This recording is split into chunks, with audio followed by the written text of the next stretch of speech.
ଆମ ଦେଶରେ ବହୁତ ଗୁଡ଼ିଏ ବିଶ୍ୱବିଦ୍ୟାଳୟ ଅଛି।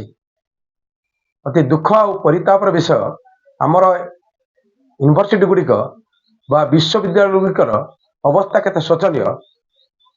ନିକଟରେ ପ୍ରକାଶିତ ହୋଇଥିବା ଟାଇମ୍ସ ହାୟର ଏଜୁକେସନ ର୍ୟାଙ୍କିଂ ଅନୁସାରେ ଭାରତର ଯେତେ ଗୁଡ଼ିଏ ଆମେ ଡିଣ୍ଡିବ ପଢ଼ୁଛନ୍ତି ବଡ଼ ବଡ଼ ବିଶ୍ୱବିଦ୍ୟାଳୟ ବା ୟୁନିଭର୍ସିଟି, ସେମାନଙ୍କର ଅବସ୍ଥା କ'ଣ ଜାଣି ଅତି ଦୁଃଖ କରିବେ ଯେ ଭାରତର କୌଣସି ହେଲେ ଗୋଟେ ୟୁନିଭର୍ସିଟି 200 ର୍ୟାଙ୍କ ଭିତରେ ନାହାନ୍ତି। ଯେଉଁ 2024 ର୍ୟାଙ୍କ ଟାଇମ୍ସ ହାୟର ଏଜୁକେସନ କରିଛି, ସେଥିରେ ଭାରତର ଗୋଟିଏ କି ୟୁନିଭର୍ସିଟି ନ ରହିବା କେତେ ଦୁଃଖର ବିଷୟ। ଆମର ପେପରରେ ବାହାରିଲା ଯେ ପ୍ରୋଗ୍ରେସିଭ କଣ୍ଟ୍ରି ହିସାବରେ ଇଏ ଚତୁର୍ଥରେ ରହିଛି। ସେଥିପାଇଁ ଆମର ପେପର ମିଡ଼ିଆ ଚାରିଆଡ଼େ ହାଲ୍ଲା କଲେ ଯେ ଭାରତ ବର୍ଷରେ ଶିକ୍ଷାର ଅଗ୍ରଗତି ଘଟିଛି। କିନ୍ତୁ ଚିନ୍ତା କରନ୍ତୁ, ଯେଉଁ ଟାଇମ୍ସ ହାୟର ଏଜୁକେସନ ଯେଉଁ ର୍ୟାଙ୍କିଂ 2024ରେ ହେଲା, ସେଥିରେ ଯେଉଁ 20ଟି ପ୍ରଥମ 20ଟି ଦେଶ ଭିତରେ 1 ନମ୍ବରରେ କେବଳ ଇଂଲଣ୍ଡ ୟୁନାଇଟେଡ୍ କିଙ୍ଗଡମର ପ୍ରଥମ 1 ନମ୍ବର ସ୍ଥାନଟି ଦଖଲ କରିଛି ଅକ୍ସଫୋର୍ଡ ୟୁନିଭର୍ସିଟି। ତାପରେ ଆଉ କାହାରି କୌଣସି ୟୁନିଭର୍ସିଟି ଏଠି ସତ୍ତା ବି ନାହିଁ। 20 ଭିତରେ ଆମେ ଖୁସି ହେବା କଥା। ଆମ ପଡ଼ୋଶୀ ରାଷ୍ଟ୍ର ଚୀନର 2ଟି ୟୁନିଭର୍ସିଟି ଅଛନ୍ତି, ସିଙ୍ଗାପୁରର ଗୋଟିଏ ଅଛି, ଆଉ ୟୁନାଇଟେଡ୍ କିଙ୍ଗଡମର ଗୋଟିଏ ଅଛି।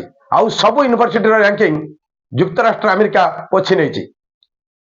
ଷ୍ଟାନଫୋର୍ଡ ୟୁନିଭର୍ସିଟି ଦ୍ୱିତୀୟରେ ଅଛି ପୃଥିବୀରେ। ଚିନ୍ତା କଲେ ତାହେଲେ ଆମ ଭାରତ ବର୍ଷରେ ଶିକ୍ଷାର ବା ୟୁନିଭର୍ସିଟିର ଅବସ୍ଥା କେତେ ନିମ୍ନମାନର। ଆମେ ଯେଉଁ ଜେଏନ୍ୟୁକୁ ଆମେ କହୁଛନ୍ତି, ବନାରସ ହିନ୍ଦୁ ୟୁନିଭର୍ସିଟି କହୁଛନ୍ତି, ଯେଉଁମାନେ ବଡ଼ ବଡ଼ ୟୁନିଭର୍ସିଟି ବୋଲି କହୁଛନ୍ତି, ସେମାନଙ୍କର ସ୍ଥାନ ନାହିଁ। ଭାରତ ବର୍ଷରେ ଯିଏ 200 ପାଖାପାଖି ଯେଉଁ ୟୁନିଭର୍ସିଟି ଅଛି, ସେଇଟା ହେଉଛି Indian institute of science Bangalore ଅଛି। ତେଣୁ ଯଦି ଏଗୁଡ଼ିକ ଯେଉଁ ର୍ୟାଙ୍କ ହେଇଛି, ସେଥିରେ ଏମାନଙ୍କର ଯେଉଁ ପରିବେଶ, ସେମାନଙ୍କର ଇନପୁଟ କ'ଣ, ସେମାନଙ୍କର ଆଉଟପୁଟ କ'ଣ, ଯାହା କିଛି ବାହାରୁଛନ୍ତି ଯେଉଁ ଛାତ୍ରମାନେ, ସେମାନେ ଇଣ୍ଟରନ୍ୟାସନାଲ ଲେଭେଲରେ ବାହାରୁଛନ୍ତି କି?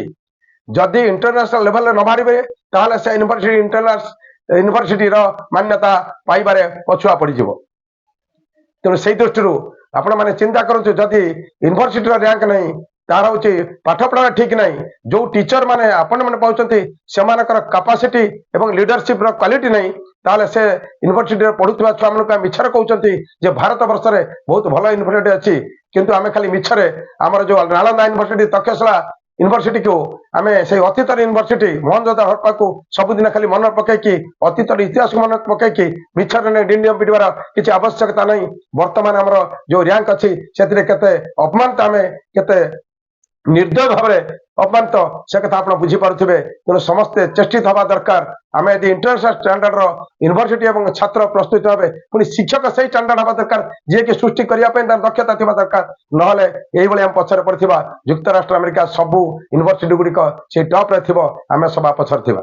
ଏବଂ ଚୀନ କିଛି ମାତ୍ରାରେ ଆଗକୁ ଥିଲା ବେଳେ ଆମେ କିଛି କରିପାରିବା ନାହିଁ। ତେଣୁ ସମସ୍ତେ ମିଶିକି ଆମେ ଯେଉଁ ବିଶ୍ୱବିଦ୍ୟାଳୟ ଗୁଡ଼ିକ ଅଛନ୍ତି, ସେମାନଙ୍କୁ ଯେଉଁମାନେ ଶିକ୍ଷାଦାନ କରିବା ଯାଉଛନ୍ତି, ଯେଉଁ ଶିକ୍ଷକମାନେ, ସେମାନେ ମଧ୍ୟ ଭଲ ଭାବରେ ପଢ଼ି ଶୁଣି ଜାଣି କେଉଁ ଲେଭେଲରେ ପଢ଼େଇଲେ, ସେମାନେ ଟ୍ରେନିଂ ନେଇ ପଢ଼େଇଲେ ଠିକ ମାତ୍ରାରେ ଆମର ଶିକ୍ଷା ବ୍ୟବସ୍ଥା ଏବଂ ୟୁନିଭର୍ସିଟି ଆଗେଇ ପାରିବ।